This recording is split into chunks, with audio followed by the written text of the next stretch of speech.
Good afternoon, everyone.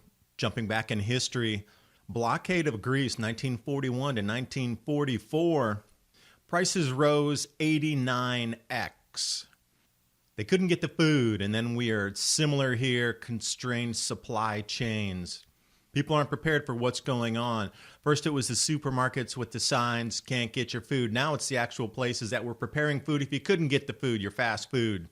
Where's the beef? Not on the horizon. The replacement to bring cattle back into the whole loop is about 3 years. Late season crop destroying Arctic blast over Europe and North America. The same weeks. Wonder how much food we'll lose this time. But nature takes, nature provides. Beauty in the skies. Well, that's a first. The FDIC posting a video on YouTube urging Americans to keep your money in the banks. And it looks like the banking system could be in for a 10 times larger shock than the housing meltdown in 2008. And it's quirky that if it was such a stable financial system, the FDIC wouldn't need to say a word. With this much inflation on the way, only one investment stands out: gold. Patriot Gold Group has no fee for life IRAs where your IRA or 401k can be in physical gold or silver. At Patriot, you work directly with an owner and avoid paying absurd broker fees. Call today or request a free investment kit. PatriotGoldGroup.com. The link's in the description box below.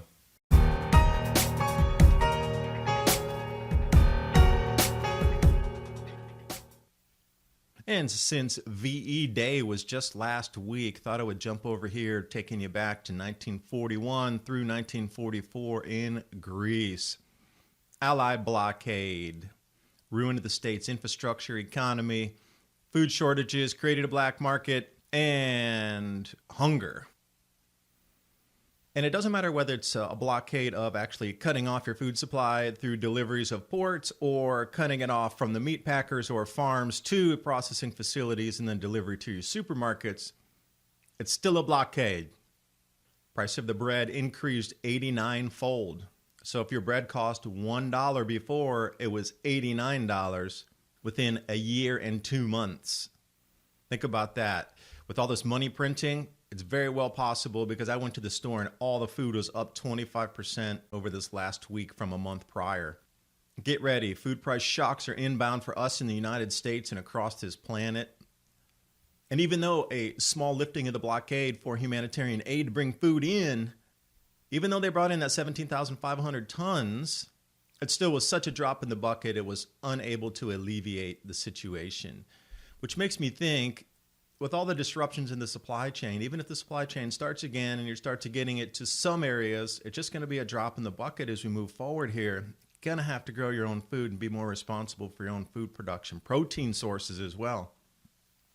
So the very bottom paragraph is that the incredible speed and the efficiency of what happened there just dazed everybody. No ordinary supplies were left as the supply chains were disrupted. They were talking about, at the top there, raw metals, leather, carpentry tools, even nails. Everything was confiscated or blocked off. It completely ran out.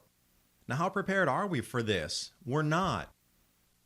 Food's going to be the first thing that is going to be cut off, because you'll do anything to eat. Any new mandate that's rolled out, you'll probably go for it because your children will need to eat, or you will too. So you might say, I'm not going to do that now, but when you're really hungry, you might change your mind. Where's the beef? Not on the horizon. Wholesale beef prices climbing to even higher records from the last week's highest record on record, as well as the feeder cattle, which I covered before, down to 30+% below. So it was already low last year in comparison to, say, the last 100-year average. And now we're going even lower than last year's low. And we start to see it right away. Wendy's hit. No burger meat. Now, if a major supply chain that's integrated and they're vertical, they own ranches themselves, what's going on here? Why are they not able to secure beef? That is real interesting. And as we come in, everybody was seeing these same signs in supermarkets: limit one buy, you can't, we're out of it. So then a lot of people were pushed over to going out. So that's why they had curbside service. You can go out, you can get your food.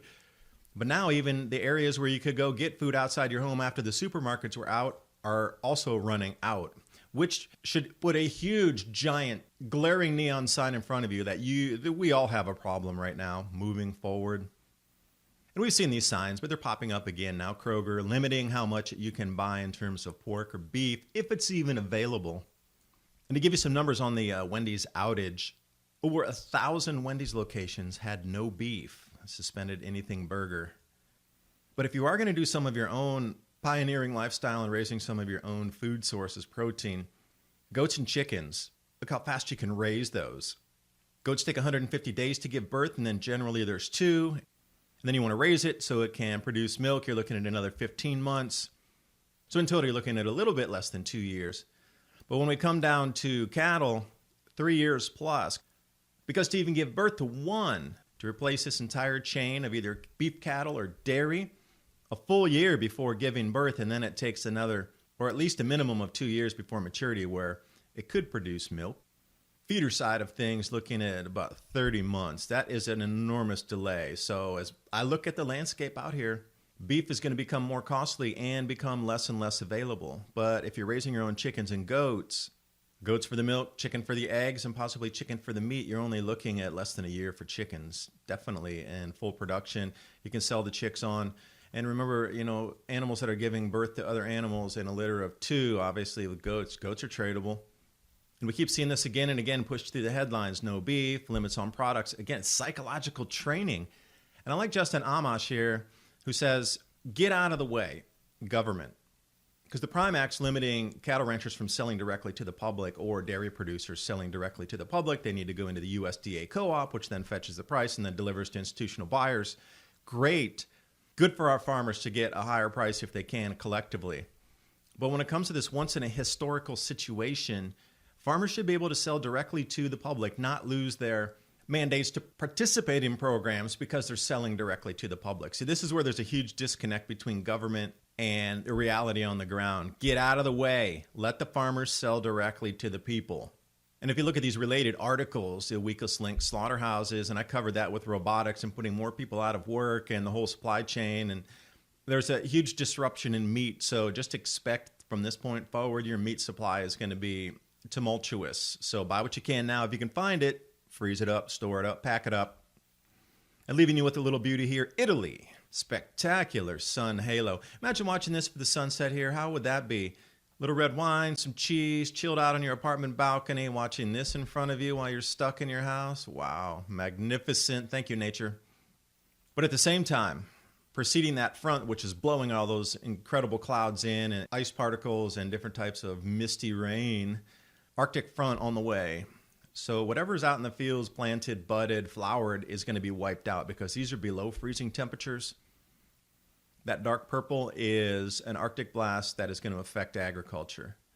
Now, jumping over the pond, over here to the U.S. and Canada, parts of Mexico, Arctic blast is well going to affect agriculture. They always say don't plant until May 1st. Well, a lot of people have already planted or they planted early, say, second week of April, things are emerging, and then we're going to get this Arctic blast here.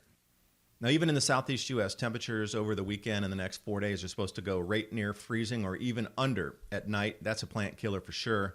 Crops wiped out, any emergence of small succulents, bye-bye. So where does that leave us? Supply chain constraints, nature taking its course, wiping out, shrinking growth seasons, the Grand Solar Minimum. And is this blockade purposeful to get you into a cattle chute? No pun intended. I'll talk about more of these issues over on Patreon/Adapt2030 that I can't talk about here on YouTube, obviously reasons. So hope to see you over there and we can come to solutions together as we move forward. Thanks for watching, and I will see you next video.